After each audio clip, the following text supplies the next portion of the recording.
Welcome to Bottom Finders Daily 3, where we break down two bottoming stocks and one stock you may want to avoid. My goal is simple: bring you fresh ideas, challenge the way you think about the market, and help you learn how to trade more like institutional investors. Now, I'm just a random guy on YouTube armed with some pretty good technology, so don't take financial advice or candy from strangers, and always do your own research and consult with a professional regarding investments. The format is fast and the analysis is sharp. We'll cover the two bottoming opportunities first, and then we'll talk about one stock that could be setting up for trouble.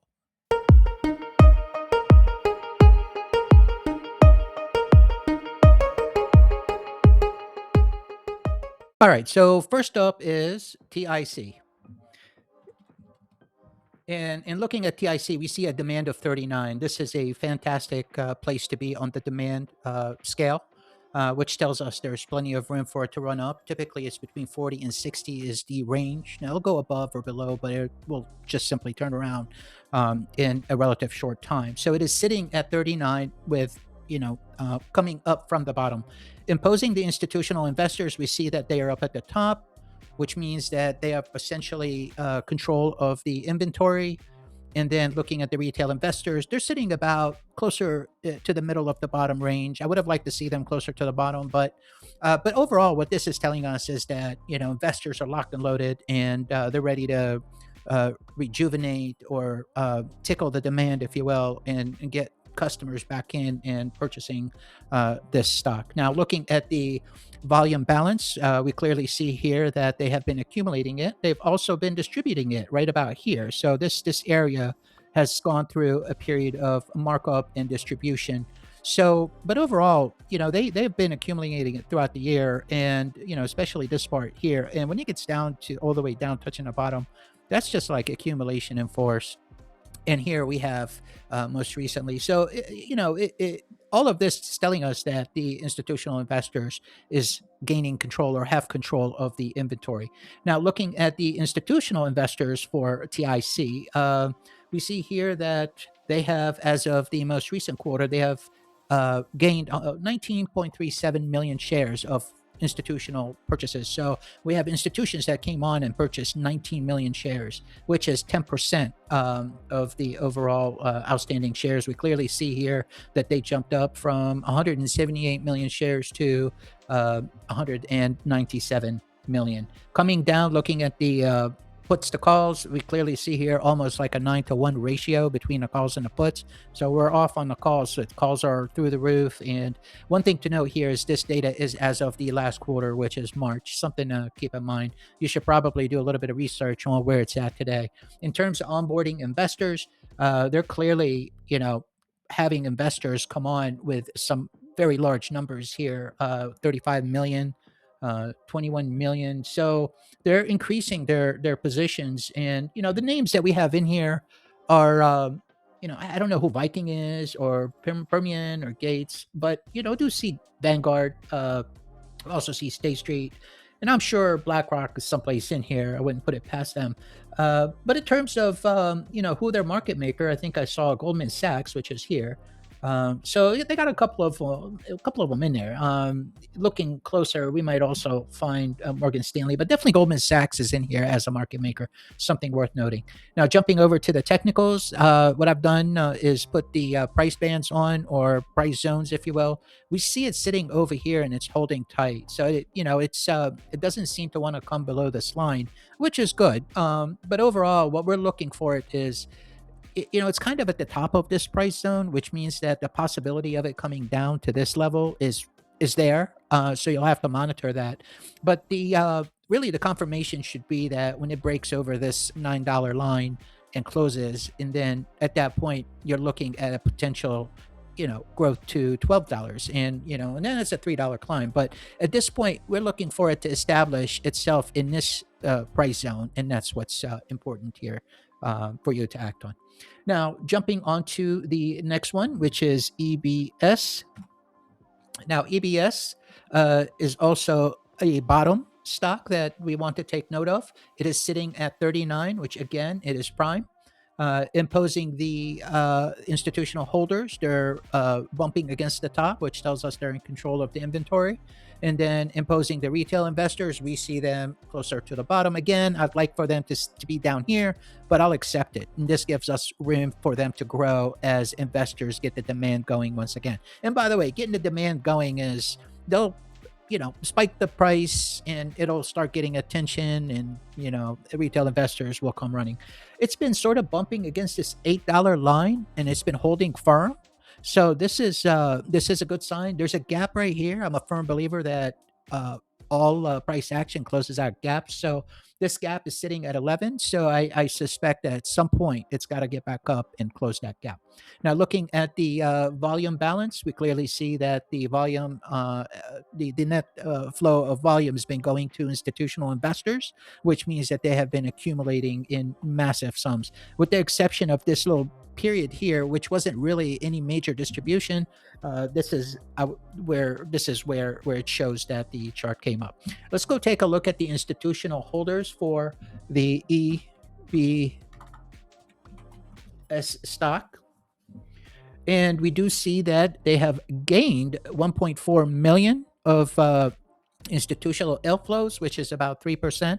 Now, it's not the 10% we saw with TIC, but it is a gain. For the most part, it has been going sideways. I know it's a little bit higher here. I'm not ready to say that we have like an outflow, but I think it's just consistent at the moment. Now, when we go to look at their call to put ratio, again, it's more like a 3-to-1 call to put. So it's not anything that is mind blowing, but the calls do outweigh the puts. In terms of the institutional investors, boom, BlackRock, Vanguard, State Street, all the big guys are in here. So, you're not alone. Goldman Sachs looks like is their market maker, or potentially one of their market makers. So, it's very consistent. We're not seeing massive inflows, but we're not seeing outflows. It may be changing hands or something along the lines, because when they bring the price down like this, potentially they're looking to onboard someone onto the stock. Now, onto the technicals. These are the price lines or price zones. It is bumping against the $8 support, so something to keep in mind there. It's at the bottom of this price zone, unlike what we saw with TIC, but it is an opportunity here in that it'll probably close that gap and get up to about 11.50 or so. Now, if it does come below this price line, which is the $8, and closes someplace down here, this is where you want to sort of pull back, maybe even put your stops down here. But overall, we want to make sure that it stays in this price zone and potentially climb up. Now, everything, on the supply and demand tells us that it's going to be holding in that price zone. But you want to make sure that you use stops and you protect yourself in that way. But it is at the bottom of the price zone, so that's a very good thing. Now, we move on to the last one, which is SXC. This one is the one that we are recommending everyone avoid. Now, when we look at the demand oscillator, we see it as 61, so it's pretty high, and it's also coming down from an all-time high of 70, and that's really stretched, right? So it's an energy, and we saw it, or rather, it's a material, assuming that it affects energy in some way. But we saw it run up quite the run here from something like $6 to close to 10, and look, what goes up must come down. I'm not trying to rain on anybody's parade, but this isn't a place that you want to enter, okay? Even if it goes up again, another $2, but you don't want to get caught holding it up here, because what they'll do is they'll bring it back down here and just, watch you suffer until you come off of those shares. And that is the typical game. So let's impose the institutional holders. We see that they are holding nothing at this point. They have pretty much sold everything they have. And I'm not talking about the institutional holders that are using it for lending or shorts or funds. I'm talking about massive banks that make that markets with the shares that they have. This is where they accumulate down here, push the price up, and sell it to retail investors up here. That's who I'm talking about. So now, in terms of the retail investors, I clearly see them maxed out. So they have the bag right now. So retail investors have everything. They're holding it, and I wouldn't put it past them to drop the price. Okay, they will dump it, and they'll find a reason to do that. Looking at the volume balance, The bulk of the flow went to institutional investors. So you've got the retail investor or the institutional investors who have nothing at this point. And maybe it's because materials or energy or whatever is driving this stock is going to turn around and they just don't want to have anything with it at this point. So they essentially pushed it off to the retail investors, and that's who's holding it. We clearly see that here. All right, now let's go over and take a look at the institutional holders at the big scale and see what is happening there. We do see that there is a 4 million shares negative outflows, or rather outflows, um, which is a 5% as of the most recent quarter. So there are outflows here. We see that right there. So we went from something like at the highest peak in February of 2026, which is 981 million, to about 77 million. No, that's maybe I'm not. No, sorry, 99 million to 74 million. Yep. My eyes did not calibrate there, but okay. So we're seeing outflows. Okay, I mean that's overall that's 25%, but we are reporting 5% outflows of that. Now, looking at the institutional holders or taking a look here, we do see that actually the call to put options, they're probably looking more like 5 to 1. So there's still calls out there on this thing, and that's good. Maybe they just haven't closed out their position because of that run up. So, and it's a pretty nice run up.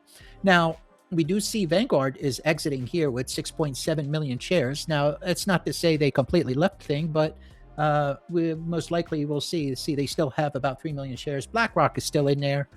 We've got, and Vanguard is still in there with another 7 million shares. State Street's in there. And in terms of who their market maker, I do see Citadel. So Citadel is in there, but it's very difficult in trying to work with a market that does this. I mean, it just gets up here. Then at that point, they're probably looking at increasing the shorts. I did not take a look at the short position, so it's sitting at 3.8% of the overall shares. That's not a lot. That's not small, but I think that will increase. Based on the way down here, and then I don't see it continuing to climb. Now it is in its early stages within this price zone, so you could see if it holds, but I strongly suspect it's going to come down below this 8.95 or the $9 line. And once it does, then it's going to look to come down to 726. So I don't recommend you shorting because, it's just not a recommendation I make. But what you don't want to do is you don't want to buy here and be left holding the bag. Now, it could continue to run up. You could play those odds. But I myself, after a run up that looks like that, I would not get into it at this point. Frankly, if I'm watching a stock kind of bump along the bottom and it just pops and does a gap or hits a big green shoot, and I'm not in it, I won't get in it. But that's how I play. So at this point, this is a stock that we recommend that you avoid at the moment until it recalibrates and gets to a reasonable price where you can calculate value. We hope these picks gave you some trading ideas on where the smart money is and where it's not. We're not perfect, so be sure to do your homework. All the charts, graphs, and data are available to you on bottomfinders.com. Head over there to create a free profile and get started. Also, feel free to discuss any of these picks in the comments below, as your experience might help others in deciding their next move. If you found value in this video, click subscribe and give it a like. It helps us stay motivated, and we truly appreciate your support. Until the next video, trade smart and be patient for the right deal to come along. Adios!